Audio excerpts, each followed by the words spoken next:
Most people believe the most powerful person in the room is the one everyone recognizes, but sometimes true power is quietly waiting for the one everyone overlooks. Rain hammered against the emergency entrance of St. Gabriel Medical Center as ambulance lights painted streaks of red and blue across the soaked pavement.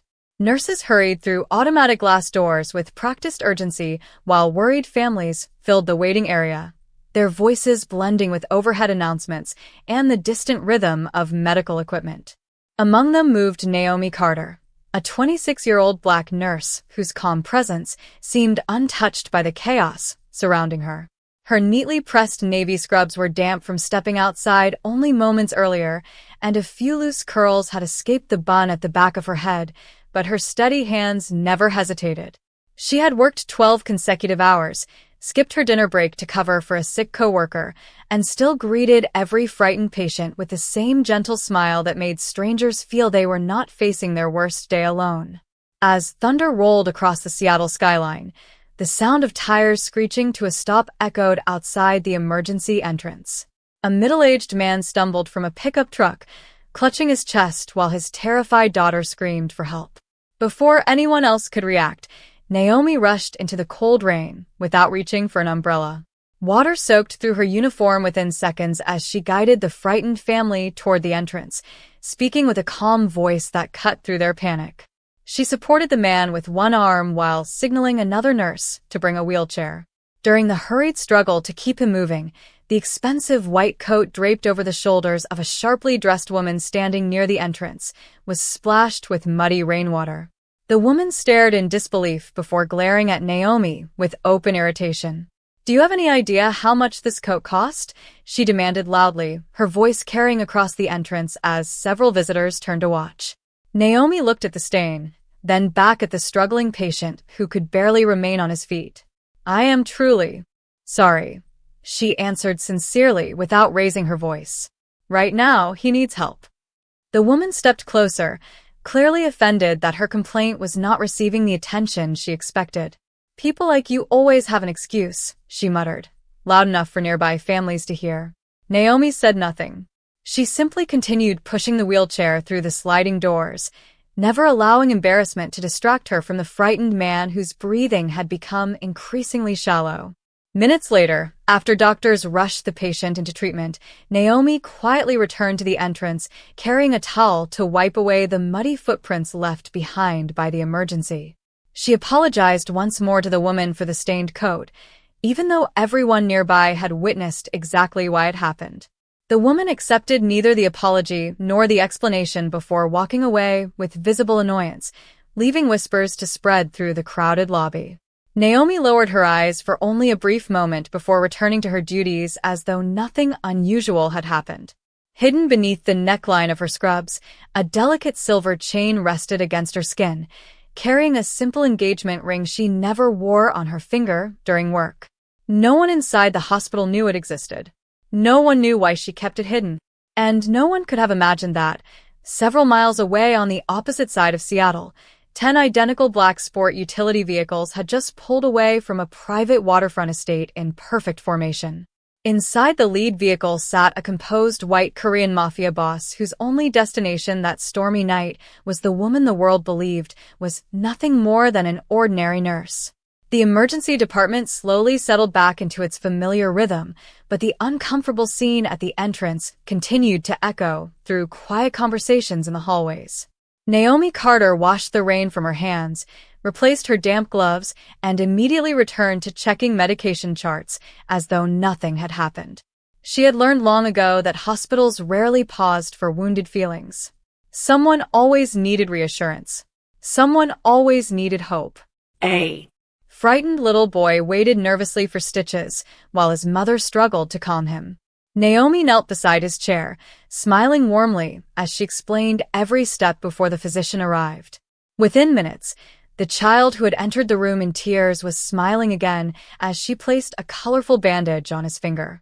Several nurses watched the interaction with quiet admiration, but not everyone inside the hospital shared the same respect.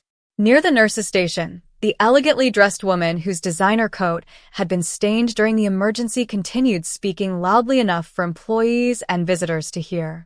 She complained about professionalism, appearance, and the cost of replacing luxury clothing, repeating that people should be more careful regardless of the situation. Although nobody openly agreed with her, very few were willing to disagree. The atmosphere became noticeably uncomfortable. Naomi quietly walked past without responding. She believed arguments consumed time that belonged to patience. As she reviewed laboratory results on a computer terminal, her close coworker, Olivia Hayes, gently touched her shoulder.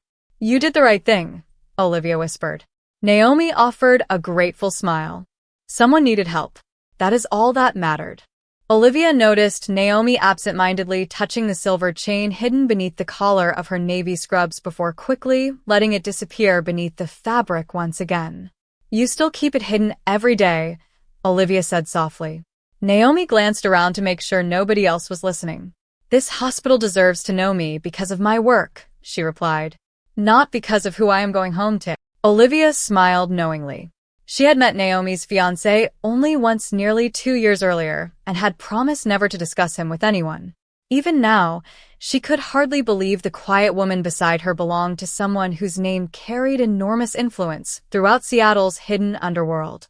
Naomi had never spoken about wealth, security, or expensive gifts. She still drove an aging sedan, rented a modest apartment, and often picked up extra shifts simply because other nurses needed help. The engagement ring, resting on its silver chain, had become a private reminder rather than a public announcement. Moments later, the emergency physician stepped into the hallway with encouraging news. The middle-aged man Naomi had helped outside was expected to recover completely after receiving timely treatment. His daughter searched through the department until she found Naomi preparing fresh supplies. Without hesitation, the young woman embraced her with tears of relief before thanking her for refusing to waste precious seconds during the emergency. Several nearby visitors quietly witnessed the heartfelt exchange, including the woman with the stained coat. For the first time since arriving, uncertainty crossed her face, but pride kept her silent. Naomi simply wished the family well before returning to another patient waiting for assistance. Outside, rain continued falling over Seattle as headlights reflected across slick streets stretching toward the waterfront. Far across the city, the line of 10 identical black sport utility vehicles moved together with perfect discipline through the evening traffic, each maintaining the same careful distance from the one ahead. Inside the lead vehicle, the white Korean Mafia Boss looked silently through rain-covered glass while a trusted associate updated him on Naomi's extended shift. He listened without interruption before asking only one quiet question. "Did she eat dinner?" The associate lowered his eyes. "Not yet." The answer lingered inside the vehicle as the convoy continued towards St. Gabriel Medical Center, carrying a man whose greatest concern that night was not power, reputation, or business, but whether the woman he loved had remembered to take care of herself while caring for everyone else. Long after midnight, when the busiest hours of the emergency department finally began to slow, Naomi Carter quietly finished documenting patient charts while the fluorescent lights reflected softly across polished hospital floors. Most of the visitors who had witnessed the confrontation earlier had already gone home, but the memory lingered like an invisible shadow that followed her through the remaining hours of her shift. She never spoke about it. Instead, she focused on checking intravenous medications, comforting anxious families, and helping a newly hired nurse learn the evening routine without making her feel embarrassed for asking questions. Compassion had become such a natural part of Naomi's life that she rarely noticed how much of herself she gave away every single day. Shortly after midnight, she finally stepped into the employee break room carrying a small lunch container she had packed before sunrise. Inside was nothing more than a turkey sandwich, sliced apples, and a bottle of water. Before taking her first bite, her phone vibrated gently across the table. A single message appeared on the screen. "Have you eaten yet?" There was no signature. There never needed to be one. A quiet smile crossed Naomi's face before she replied with complete honesty. "I am about to." Less than a minute later, another message appeared. "Please finish every bite. I will see you soon." She slipped the phone back into her pocket without mentioning the conversation to anyone nearby. To everyone else, she remained the same ordinary nurse they had always known. Across the city, inside the lead vehicle of the carefully organized convoy, the white Korean Mafia boss lowered his own phone and looked through rain-speckled glass toward the glowing Seattle skyline. His trusted advisor quietly reviewed several business matters waiting for approval the following morning, but he listened with only partial attention. "Move tomorrow's meetings to the afternoon," he said calmly. "My morning belongs somewhere else." The advisor nodded immediately, without asking questions. He understood that there were very few people capable of changing the man's schedule, and Naomi Carter had always been one of them. Back inside St. Gabriel Medical Center, the elegant woman whose expensive coat had been stained earlier requested to speak with a nursing supervisor before leaving the hospital. She calmly repeated her complaint, insisting that professionalism had been lacking during the emergency. The supervisor listened politely, promising that the matter would be reviewed according to hospital procedure. Standing only a few feet away, Naomi neither interrupted nor defended herself. She simply accepted the conversation with quiet dignity, believing that explaining compassion to someone unwilling to see it would change nothing. The supervisor later asked Naomi for a brief written account of the incident. Naomi described every detail honestly, never criticizing the woman and never mentioning the harsh words spoken against her. She ended her statement with a single sentence: "The patient's immediate medical needs remained my highest priority." The supervisor looked up from the report with thoughtful eyes before quietly placing it inside a folder. "Thank you for your professionalism," she said. Naomi responded with a grateful smile before returning to the emergency department. Outside, the rain gradually softened into a gentle mist as the convoy turned onto the boulevard leading directly toward the hospital campus. 10 identical black sport utility vehicles moved silently beneath rows of glowing streetlights, attracting curious glances from late-night drivers who wondered which powerful figure could possibly be arriving at such an unusual hour. Inside the lead vehicle, the mafia boss noticed the familiar hospital sign appear in the distance. His expression remained calm, but there was unmistakable warmth in his eyes. He was not arriving to display authority or demand recognition. He was simply coming to keep a promise he had quietly made to the woman who still believed that wearing a nurse's uniform mattered far more than wearing the engagement ring hidden safely beneath the collar of her scrubs. The convoy continued through the sleeping city with quiet precision as rain drifted into a light mist that reflected across empty streets like scattered silver. Inside the lead vehicle, the white Korean Mafia boss remained silent while the rhythmic sound of windshield wipers filled the cabin. His name inspired caution in powerful circles, yet at that moment his thoughts were fixed on something far more ordinary. He remembered the countless evenings when Naomi Carter had insisted on finishing every shift before accepting a ride home, reminding him that every patient deserved the same dedication, regardless of who waited outside. She had always separated her personal life from her profession, believing respect earned through honest work lasted longer than admiration borrowed from someone else's reputation.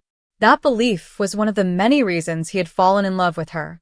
His trusted associate quietly received a message through an encrypted device before turning toward him. "We confirmed the incident at the hospital. Several people witnessed it. There is already a written complaint." The mafia boss did not ask who had filed it. He did not ask for names or explanations. Instead, he looked out at the glowing skyline before answering in a calm voice. "Did Naomi answer with kindness?" The associate nodded immediately. "According to everyone we interviewed, she apologized, continued treating the patient, and never defended herself." A faint expression of quiet pride crossed his face. That sounds exactly like her. The associate waited for additional instructions, expecting a series of decisive orders. None came. After several moments of silence, the mafia boss spoke again. "No one contacts the hospital before I arrive. No calls. No pressure. No fathers. Tonight, everyone will simply tell the truth." The vehicles continued moving together through the damp Seattle streets as downtown buildings slowly gave way to the medical district. Meanwhile, inside St. Gabriel Medical Center, Naomi finished assisting an elderly woman who had been admitted for observation after a fall at home. She adjusted the patient's blanket, made certain the call button rested within reach, and gently wished her a peaceful night before quietly leaving the room. As she stepped into the hallway, the nursing supervisor approached with a thoughtful expression. "Naomi, I know this has been a long shift," she said softly. "You handled today with remarkable professionalism." Naomi smiled politely. "Thank you. I was only doing my job." The supervisor hesitated before speaking again. Some people would have reacted very differently. Naomi glanced toward the busy nurses' station where another patient had just arrived. "People usually remember how you make them feel more than what you say," she answered. "I would rather they remember feeling cared for." Those simple words remained with the supervisor long after Naomi walked away. Even the elegant woman who had complained earlier had not yet left the hospital. She sat quietly in the waiting area reviewing messages on her phone, occasionally glancing toward the nurses' station where Naomi continued working with the same calm focus she had shown all evening. For the first time, uncertainty seemed to replace frustration. Outside, security officers noticed unfamiliar headlights approaching through the mist. One black sport utility vehicle entered the hospital entrance, followed by another and another, until all 10 identical vehicles rolled silently beneath the covered driveway in perfect formation. Nurses standing near the front windows paused in mid-conversation. Visitors slowly stood from their chairs. Even the overnight receptionist instinctively looked toward the entrance as the convoy came to a graceful stop. The engines fell silent one after another until the entire driveway was wrapped in an almost unbelievable stillness. No one inside the hospital yet understood why such an extraordinary arrival had interrupted an otherwise ordinary night, but every eye had already turned toward the automatic glass doors, waiting to see who would step through them first. The silence outside St. Gabriel Medical Center felt almost unreal as the last engine came to rest beneath the covered entrance. Rainwater slowly dripped from the polished black sport utility vehicles while security officers exchanged uncertain glances, unsure whether they were witnessing the arrival of government officials, international executives, or someone even more influential. Visitors instinctively stepped away from the entrance, creating an open path without anyone asking them to move.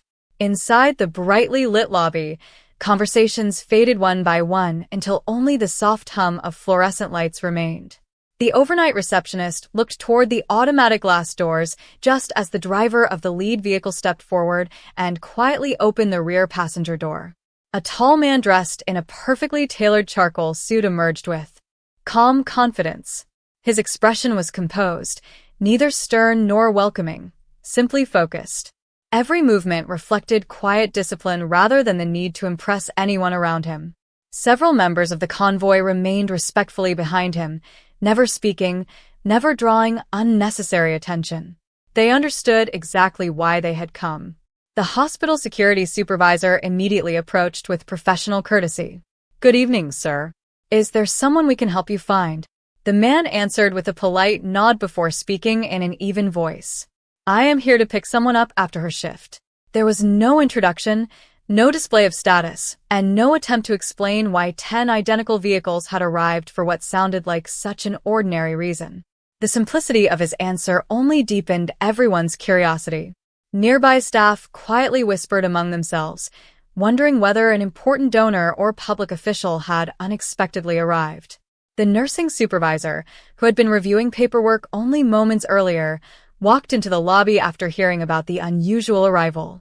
She greeted the distinguished visitor with the same professionalism she offered everyone entering the hospital. "May I ask who you're here to see?" she asked gently. Before he could answer, his eyes drifted naturally toward the emergency department hallway where nurses continued moving between patient rooms. He recognized Naomi immediately, even from a distance. She was helping an elderly patient adjust a blanket before carefully checking an intravenous line, completely unaware of the dozens of eyes now watching the entrance. A faint smile softened his face, one that only appeared when he saw her. "Naomi Carter," he answered quietly. "I promised I would take her home." The supervisor smiled politely, assuming he was simply a devoted fiancé with unusually impressive transportation. "Her shift should be ending soon," she replied. "You are welcome to wait in our family lounge." He thanked her sincerely, but remained standing exactly where he was, never showing the slightest impatience. Across the lobby, the elegantly dressed woman whose complaint had occupied so much attention earlier happened to overhear the conversation. She glanced toward Naomi, then back toward the impeccably dressed visitor surrounded by disciplined companions, trying unsuccessfully to connect the two. It seemed impossible that the quiet nurse she had dismissed only hours earlier could have any connection to the remarkable scene unfolding before her eyes. Meanwhile, Naomi finished updating a patient's chart before finally removing her gloves and taking a slow breath. She had no idea that nearly every employee working the overnight shift had begun looking toward her with growing curiosity. She only noticed that the hallway had become strangely quiet. Following everyone's gaze, she turned toward the lobby. The moment her eyes met the man waiting patiently beneath the bright entrance lights, her tired expression softened into the warm smile she never reserved for anyone else. Around her, the entire hospital seemed to hold its breath, sensing that something extraordinary was about to unfold without yet understanding why. Naomi Carter stood motionless for only a heartbeat before walking calmly through the hallway toward the hospital lobby, her pace unchanged despite every curious eye following her. Doctors paused outside patient rooms, nurses quietly stepped aside, and anxious families waiting through the night instinctively watched the remarkable visitor who had arrived with an entire convoy yet remained standing with the patience of an ordinary man waiting for someone he loved. As Naomi approached, the composed expression on the white Korean Mafia Boss softened completely. The reserved confidence that had filled the entrance disappeared beneath genuine affection that required no words of explanation. When she finally reached him, neither of them seemed aware of the silent audience surrounding them. "You waited in the rain again," Naomi said with a gentle smile, noticing tiny drops of water still resting on the shoulders of his tailored coat. "You skipped dinner again," he answered just as softly. She laughed quietly, lowering her eyes for a moment. "I was busy." "I know," he replied. "That is why I came." Without the slightest hesitation, he carefully reached toward the silver chain resting beneath the collar of her navy scrubs. His movement was slow enough that everyone nearby could clearly see he was asking permission rather than assuming it. Naomi gave a small nod.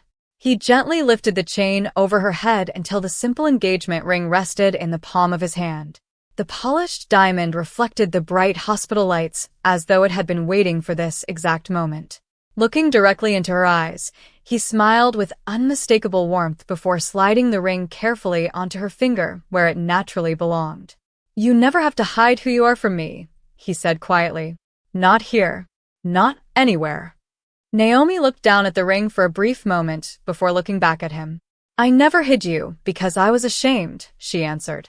"I only wanted people to know me because I earned their respect myself." His smile grew even gentler. "And that is exactly why I admire you more every day." Around them, the lobby fell into complete silence. The nursing supervisor slowly covered her mouth in astonishment as Olivia Hayes lowered her eyes with a knowing smile, relieved that the secret she had protected for so long no longer needed protecting. The elegantly dressed woman standing near the reception desk stared in disbelief, replaying every harsh word she had spoken earlier that evening. The realization settled heavily upon her that the quiet nurse she had dismissed without hesitation had never once used her extraordinary personal connection to defend herself or gain special treatment. Naomi had accepted humiliation without revealing the truth because she believed dignity did not require witnesses. Even the hospital security officers exchanged silent glances, suddenly understanding why 10 identical sport utility vehicles had arrived for what seemed to be nothing more than the end of a nurse's ordinary shift. The man standing before them had not entered the building demanding attention, announcing his reputation, or expecting anyone to recognize him. He had simply come to keep a promise made to the woman he loved. As he gently held Naomi's hand, the engagement ring now resting openly on her finger caught the light. Once more, no announcement had been made. No title had been spoken. Yet every person standing in that lobby understood they had just witnessed something far more powerful than influence or wealth. They had witnessed a quiet love built upon mutual respect, and for several unforgettable seconds, not a single voice disturbed the extraordinary silence that filled the hospital. No one moved for several long seconds after the engagement ring settled onto Naomi Carter's finger. The silence carried more weight than any dramatic speech ever could. The white Korean Mafia boss slowly released her hand but remained beside her, his attention focused entirely on the woman who had quietly dedicated her entire evening to caring for strangers. Around them, whispers never came. Even those who had been watching from a distance sensed that speaking would somehow diminish the sincerity of the moment they had just witnessed. The nursing supervisor finally stepped forward with a respectful smile. "Thank you for waiting so patiently," she said. "Naomi has been one of our most dedicated nurses." The man nodded graciously. "I already know," he replied. "She's been teaching me that true strength looks much different than most people imagine." His words were calm, but they lingered in the air long after he finished speaking. Then his expression became thoughtful as he looked around the busy emergency department. He noticed exhausted nurses hurrying from room to room, technicians delivering equipment, and physicians quietly discussing treatment plans while another ambulance arrived outside. Turning back toward the supervisor, he asked a question that surprised everyone listening. "May I ask something?" "Of course," she answered. He glanced once more at the hardworking staff surrounding them before speaking in the same composed voice. "Apart from my fiancé, how many nurses here experience disrespect simply because people forget how important they are?" The question settled over the lobby with remarkable force.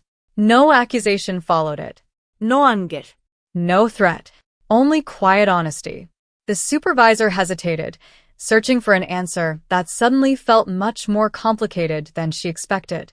Before she could respond, Olivia Hayes lowered her eyes, remembering countless difficult shifts when nurses had absorbed frustration, impatience, and unfair criticism while continuing to care for patients with compassion. Several other employees exchanged silent glances, each recalling moments they had accepted simply because they believed enduring them was part of the profession. The elegantly dressed woman who had complained earlier stood perfectly still near the reception desk. Every word she had spoken replayed in her mind, but now those words sounded painfully different. She slowly walked toward Naomi, her confident posture replaced by genuine humility. "Miss Carter," she said quietly, "I owe you an apology."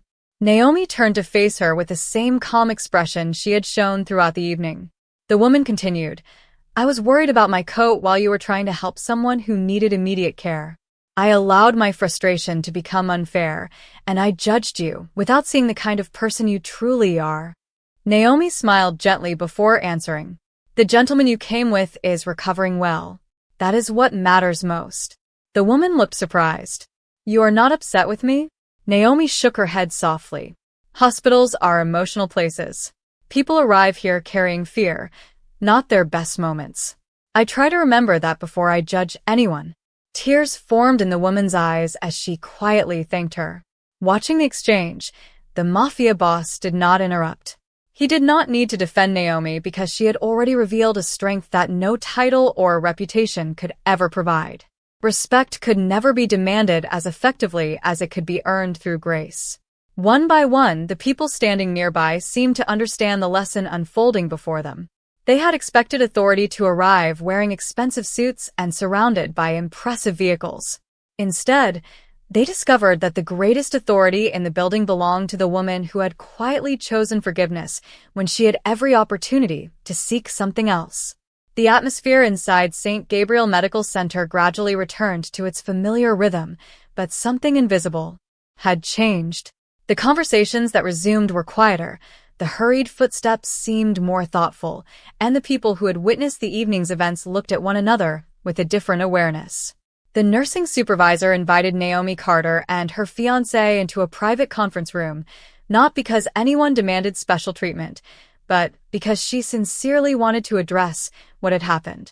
After everyone was seated, she looked directly at Naomi before speaking.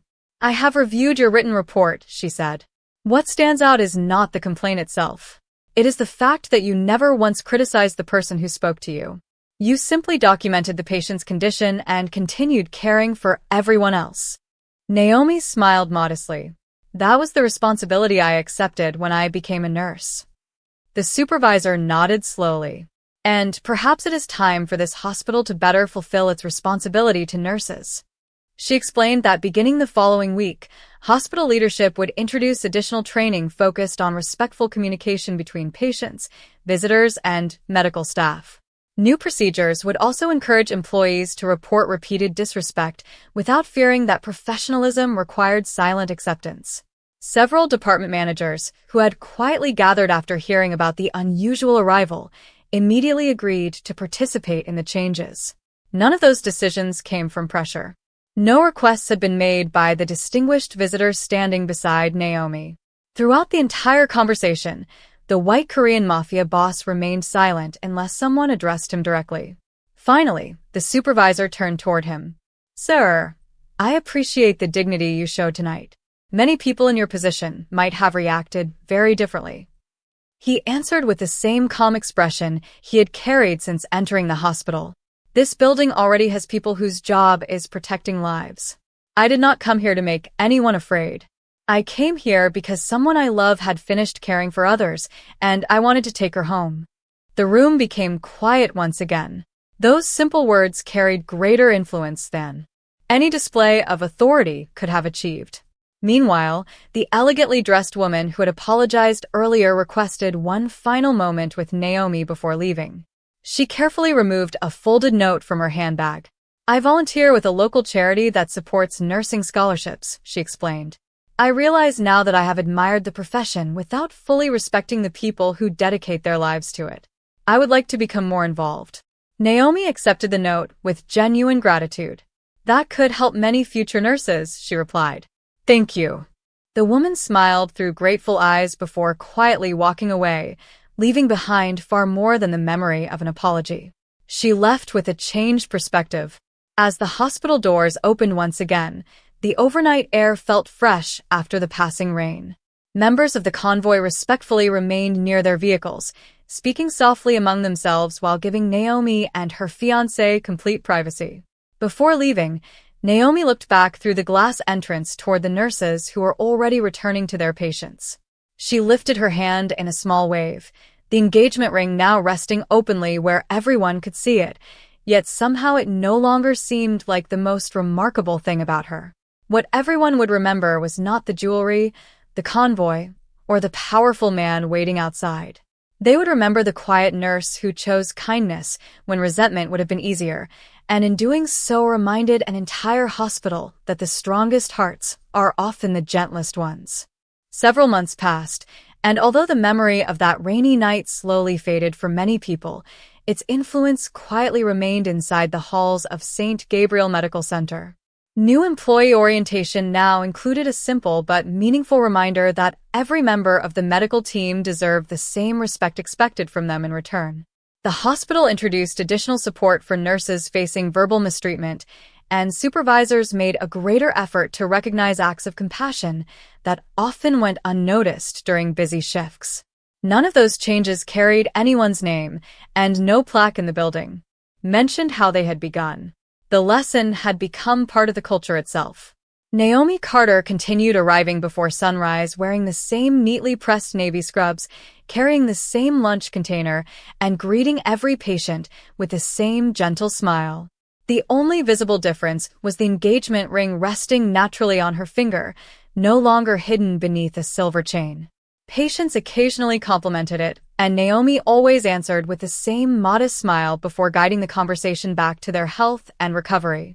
She never introduced herself through the person waiting for her outside the hospital. She introduced herself through the care she provided every day. Olivia Hayes often laughed that nothing about Naomi had truly changed except that everyone else had finally learned to see her more clearly. One crisp autumn evening, as golden leaves drifted across the hospital parking lot, the nursing supervisor gathered the staff to celebrate the department receiving one of the highest patient satisfaction ratings in the state. During the brief ceremony, she thanked every physician, technician, therapist, and nurse before pausing in front of Naomi.